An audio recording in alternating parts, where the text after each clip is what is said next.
আপনি কি জানেন, একদিন রাস্তায় এক আন্টিকে জিজ্ঞাসা করলাম কয়টা বাজে। আন্টি বলল বলবো না। আমি বললাম কেন? আন্টি বলল আরেকদিন যে কোনো জায়গায় দেখা হলে জিজ্ঞাসা করবে তাই। আমি বললাম করতেই তো পারি।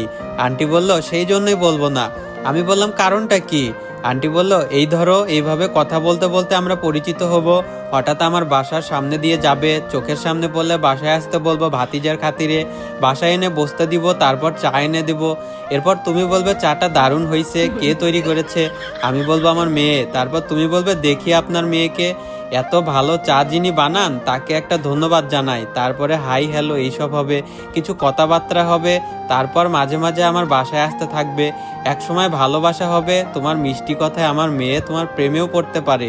একসময় বিয়ের জন্য প্রস্তুত হবে, আমার কাছে আমার মেয়েকে চাইতে আসবে। তারপর আমার মেয়ে বলবে আম্মু রাজি হয়ে যাও। বলো তো আমি তখন কি চিন্তা করব?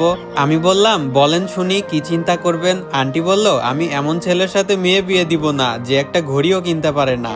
এটা শোনা মাত্র তো আমি ব্যাহু।